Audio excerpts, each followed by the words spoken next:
Step into Value Zone. Value Zone. Hypermart. Bhatancheru.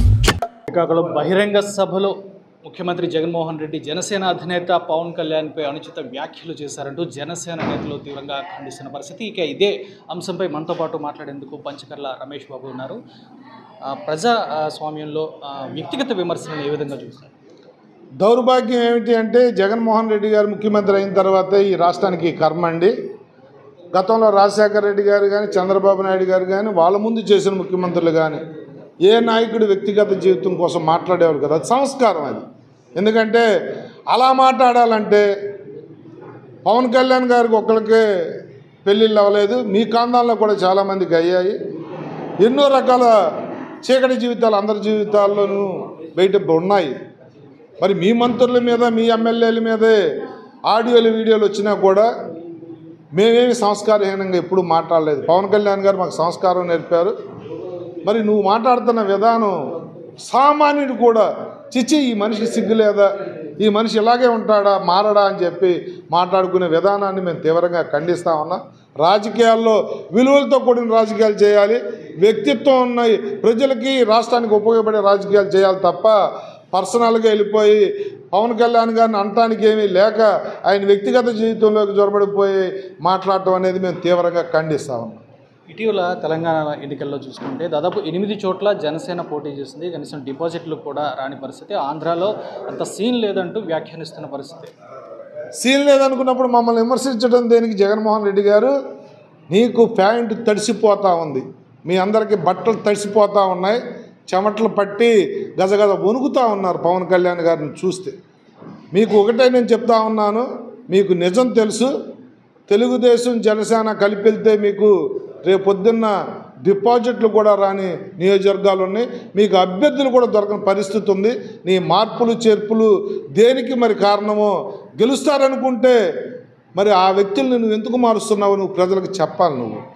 నీకు మరి ఇంత సంక్షేమం ఇంత అభివృద్ధి చేశాను వైనాట్ 175 అని చెప్పి డబ్బాలు కొట్టుకుంటున్న జగన్మోహన్ రెడ్డి గారు కానీ వారి మంత్రులు కానీ మిత్రబృందం కానీ నేను ఒకటే అడుగుతూ ఉన్నాను, అంత గెలిచి అంత సంక్షేమం చేస్తే నువ్వు అభ్యర్థుల కోసం ఎందుకు ఇంత ఎక్సర్సైజ్ చేస్తున్నావు, ఎందుకు పవన్ కళ్యాణ్ గారిని వ్యక్తిగతంగా తిడుతున్నావో ఇవన్నీ ప్రజలు గమనిస్తూ ఉన్నారు. నీకు వచ్చేది 20 సీట్లు మించి రావు, దానికే ప్రెస్టేషన్లో పవన్ కళ్యాణ్ గారిని వ్యక్తిగతంగా తిడతా ఉన్నావు. దీన్ని మేము తీవ్రంగా ఖండిస్తున్నా. పవన్ కళ్యాణ్ గారు ఓడిపోయాడంటావు, నువ్వు ముఖ్యమంత్రి అంటాడు, మా మంత్రి మా జిల్లా మంత్రి అమర్నాథ్ గుడివాడ అమర్నాథ్ అంటుంటాడు.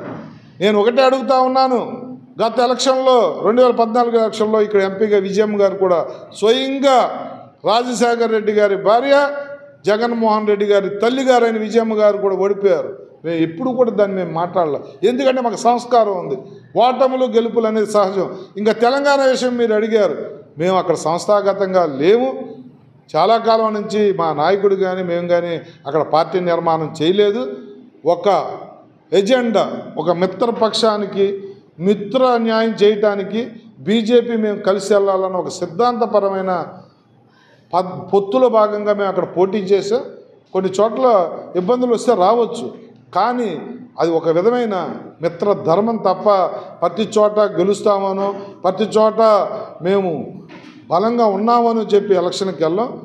ఉనికిని చాటుకోవటం, ఆ ప్రాంతాలకు మేము వస్తే ఏం చేస్తామో చెప్పటం, ఆ ప్రాంత సమస్యల మీద స్పందించటం అనేది పవన్ కళ్యాణ్ గారి నైజం. ఆ విధంగా ముందుకెళ్తాం తప్ప డిపాజిట్ రాలేదనో నీలాగా నీకు మేలు చేస్తే ఒకలాగా నీకు మేలు చేయకపోతే ఒకలాగా రాజకీయాలు చేసే వ్యక్తిత్వం మాది కాదు. ఇటీవల జనసేనలోకి చేరికలు అనేవి మొదలయ్యాయి. సో అటు వైసీపీ వైపు చూసుకుంటే నియోజకవర్గాల ఇన్ఛార్జీల మార్పులు అయితే కొనసాగుతున్నాయి. చాలామంది అసంతృప్తిగా ఉన్నట్టుగా సమాచారం తెలుస్తోంది. ఈ నేపథ్యంలో వైసీపీ నుంచి కొంతమంది నేతలు జనసేనలో చేరే అవకాశం ఉన్నాయి అనే వార్తలు కూడా వినిపిస్తున్నాయి. ఇది మీకు ఏమైనా సమాచారం ఉందా?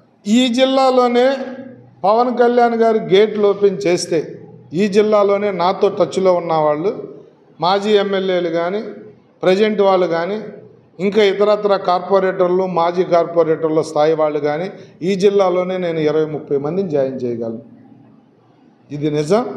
కానీ పవన్ కళ్యాణ్ గారు మిత్రధర్మాన్ని ఎక్కడ మనకు సీట్లు వస్తాయో, ఎక్కడ మనం పాత వాళ్ళు ఉన్నారు, తర్వాత వచ్చేవాళ్ళు మంచివాళ్ళ కాదా అనేది చాలా కూలంకుషంగా చర్చించిన తర్వాత నిర్ణయాలు తీసుకుంటున్నారు కాబట్టి లేట్ అవుతుంది. కానీ మాతో టచ్లో ఉన్న వాళ్ళందరూ తీసుకుంటే ఈ జిల్లాలో వైసీపీ 90% ఖాళీ అవుద్దన్న విషయం నిజమని చెప్పి తెలియజేస్తా ఉన్నా.